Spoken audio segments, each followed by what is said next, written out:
The Cleveland Browns weren't supposed to do this. Out of all the teams in the league, they were one of the last expected to draft another quarterback, and yet they did it anyway. Not just any quarterback either, they added another name to a room that was already packed. Now suddenly, you're looking at a roster with 4 quarterbacks, and that's where things start to feel off. Because in the NFL, that doesn't last. At least one of those guys isn't making it through, maybe more. And when you realize that, the question hits fast: what exactly is the plan here? At first, people brushed it off. Just another confusing draft move, just another front office doing too much. But then something changed. The more picks came in, the more it started to make sense. This didn't look random anymore. It looked intentional. Piece by piece, the Browns began building something on offense. Not flashy, not loud, but very specific.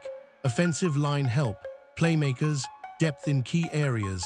And when you step back and connect it all, it starts pointing in one direction. Right toward Shedeur Sanders. And that's where things get interesting. Because if this really is about setting up Shedeur for success, then this draft wasn't just good, it was calculated. Every move serving a purpose, every pick fitting into a bigger picture. But here's the twist. If that's true, then why bring in so many quarterbacks? Why create competition in a situation that already feels crowded? Why not just commit and move forward? That's the part nobody can fully explain yet. Some believe this is a smart strategy: build the system first, then let the best player rise.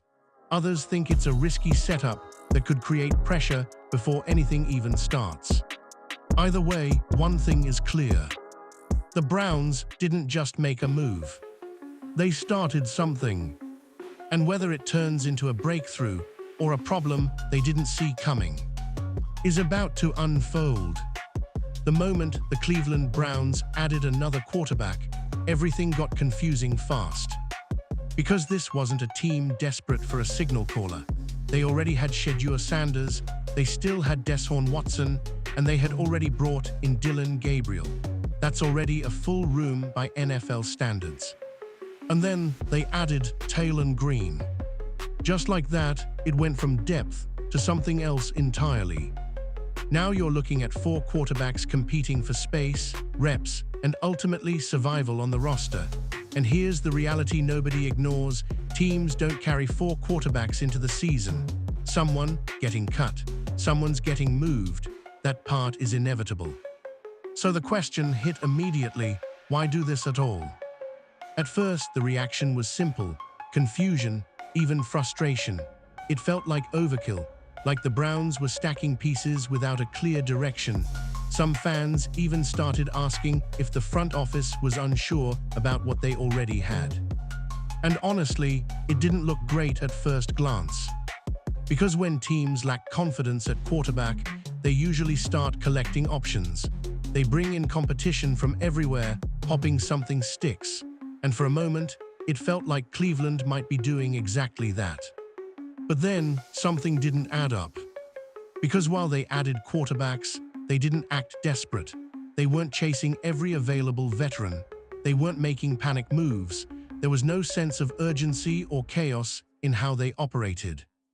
Instead, everything else they did felt controlled. That's what started to shift the conversation. Because if this was truly uncertainty at quarterback, the entire offseason would have looked messy. But it didn't. The moves were calm, targeted, almost like the quarterbacks weren't the main story at all. And that's when people started to rethink it. Maybe this wasn't about confusion. Maybe it was about pressure. By stacking the room, the Browns created a situation where nobody can relax. Every rep matters. Every mistake stands out. It forces competition, but not the kind that feels random. The kind that sharpens players quickly. Still, that doesn't remove the risk.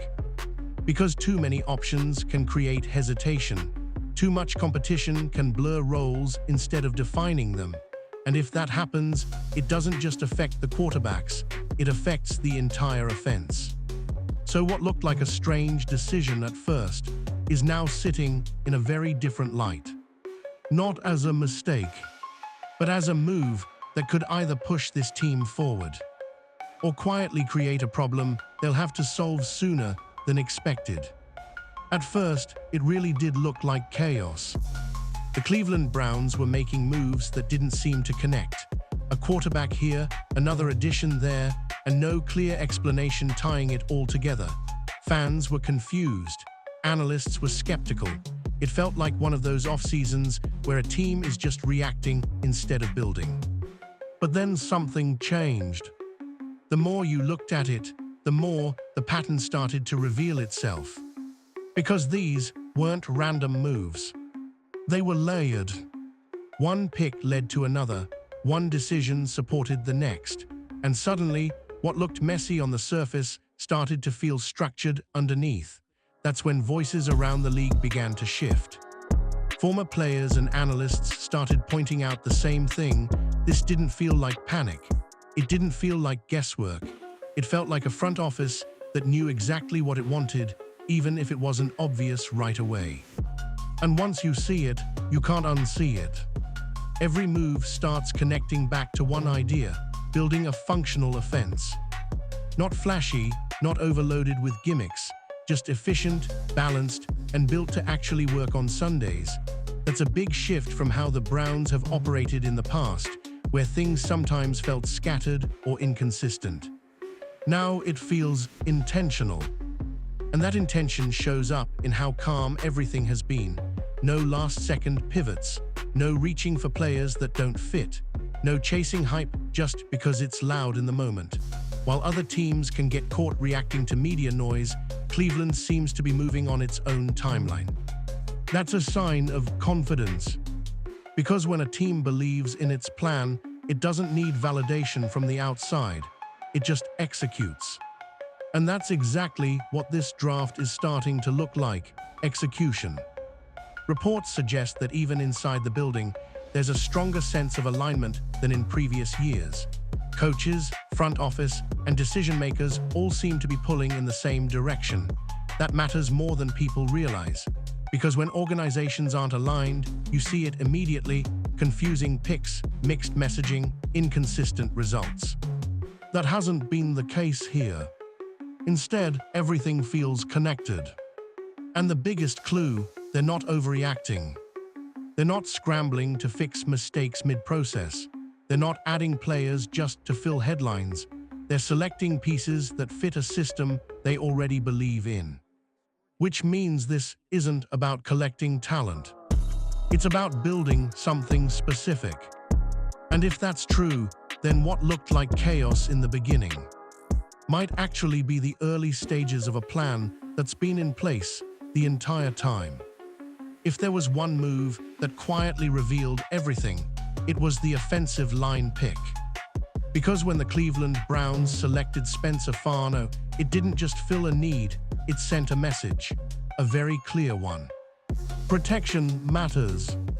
And not just in a general sense. This wasn't about depth or rotation. This was about making sure whoever is under center has time to operate, time to think, and most importantly, time to succeed. Because here's the truth most people overlook. Teams don't invest heavily in protection unless they believe in the quarterback they're protecting. You don't build walls around uncertainty. You build them around something valuable. And that's why this move stood out so much. Fano isn't just a big body on the line. He's consistent, reliable, the kind of player who doesn't show up on highlight reels, but shows up every single snap. The kind of player who can quietly change how an entire offense functions. Reports from his college career highlight just how steady he was, rarely giving up pressure, almost never making costly mistakes, and holding his ground against top-level competition.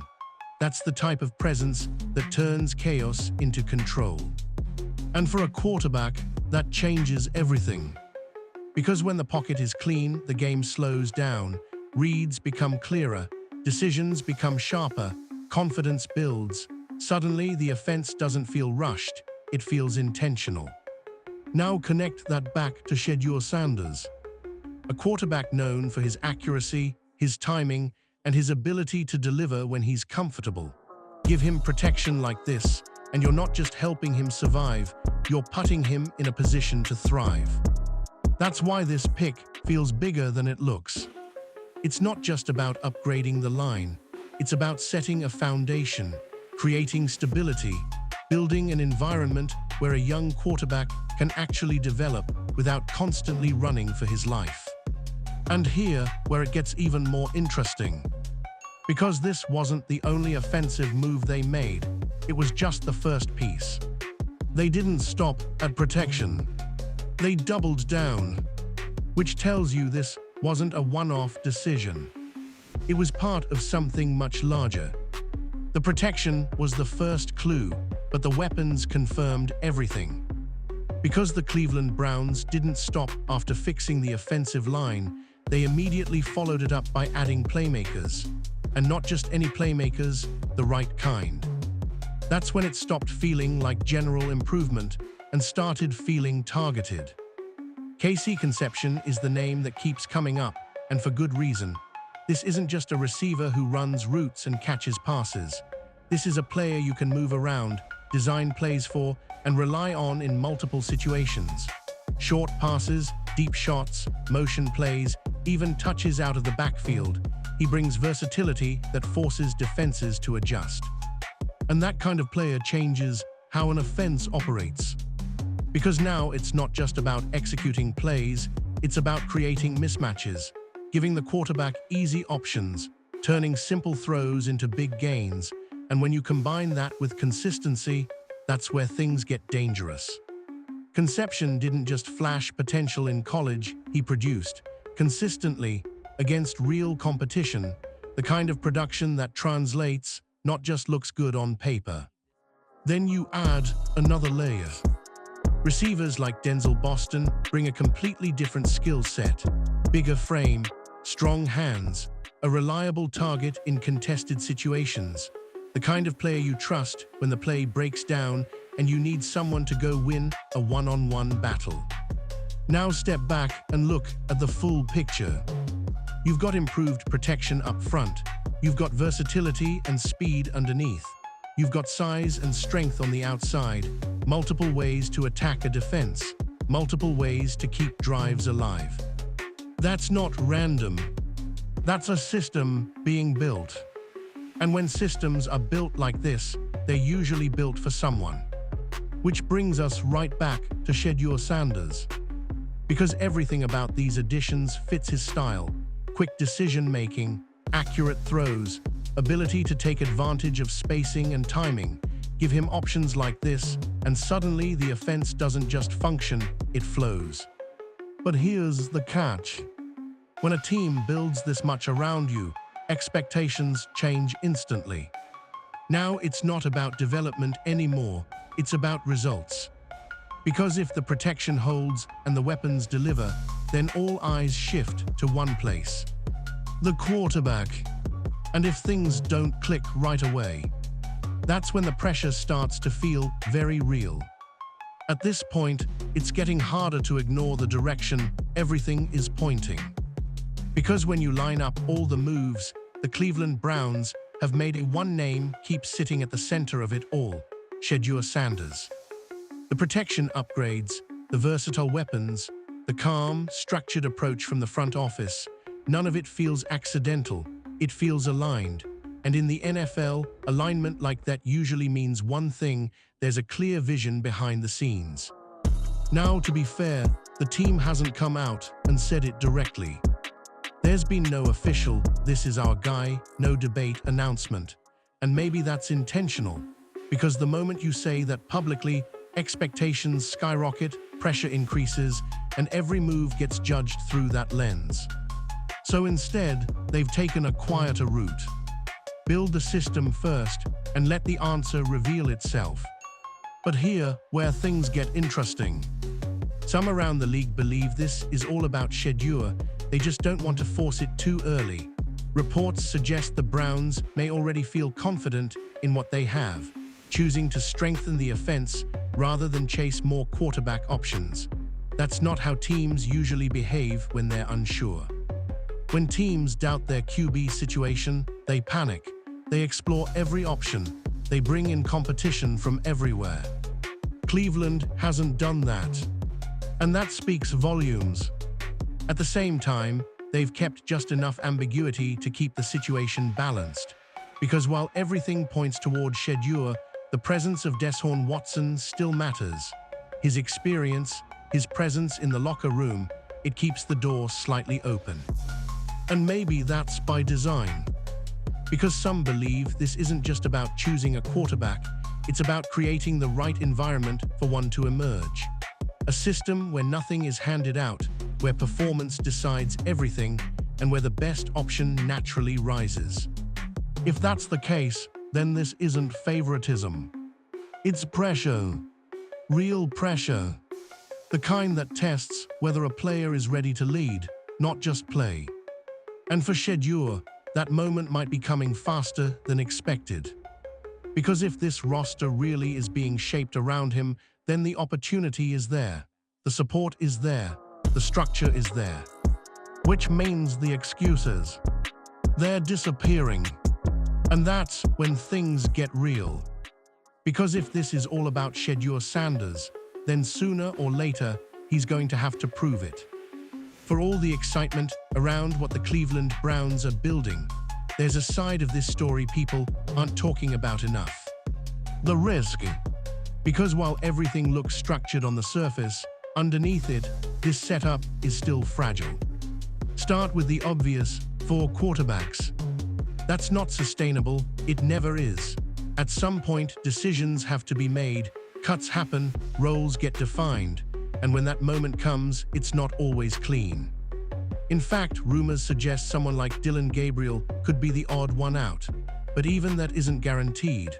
One strong preseason performance, one unexpected shift, and suddenly, the entire depth chart can change.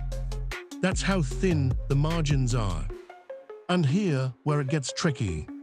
Competition sounds great in theory. It pushes players, it sharpens performance, it keeps everyone locked in, but too much competition, that can create hesitation. Players start overthinking, coaches start rotating, rhythm disappears. And in football, rhythm is everything, especially on offense. Because if quarterbacks aren't getting consistent reps with the same receivers, timing suffers. Chemistry takes longer to build, and instead of progress, you get inconsistency. That's the danger. Now add in the pressure factor. You've got a young quarterback in Shedeur Sanders who, whether officially announced or not, is clearly at the center of this plan. The roster is improving around him. Expectations are rising, and every move is quietly increasing what's expected from him. That's a lot to carry early. At the same time, you still have Deshaun Watson in the room, and his presence alone means the situation is never fully settled. If things start slow, if there's even a hint of struggle, the conversation shifts immediately. That's when pressure turns into noise. And noise can change everything. Some believe this is all part of the strategy: create a competitive environment and let the best player rise. Others think it's a gamble, that too many moving pieces could slow development instead of accelerating it. Both sides have a point. Because if everything clicks, this looks like a brilliant setup. Depth, competition, structure, it all works. But if it does, now you've got questions, now you've got tension, and now you've got a situation where every decision feels bigger than it should. That's the hidden risk. Not the talent, not the plan, but whether everything holds together once the season actually begins. So when you put everything together, the Cleveland Browns don't just look improved. They look different. More organized, more intentional, like a team that finally has a direction instead of just reacting year to year. The protection is there, the weapons are there, the coaching tone feels clear, and piece by piece, it all connects back to one central idea. Build something that actually works. And at the center of it all sits Shedeur Sanders.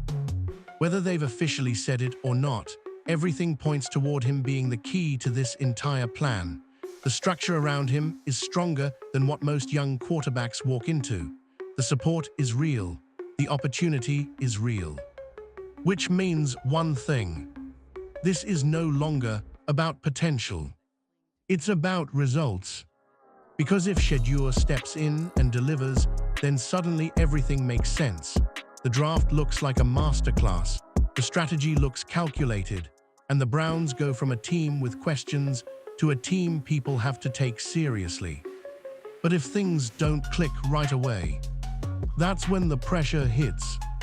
That's when the crowded quarterback room becomes a problem instead of a strength. That's when voices get louder, decisions get tougher, and the presence of Deshaun Watson becomes impossible to ignore. And that's the reality of this situation. The Browns didn't just build a roster. They built expectations. High ones. And in the NFL, expectations don't wait. They don't give you time to figure things out quietly. They show up early and they demand answers fast. So now it all comes down to execution. Not on paper, not in predictions, but on the field. Because this could be the start of something real, a long-term plan finally coming together the right way. Or it could be a collection of great ideas that never fully connect when it matters most. And that's the question that makes this entire story so interesting. Did the Browns just build their future? Or are they about to find out how quickly a plan can fall apart once the games begin?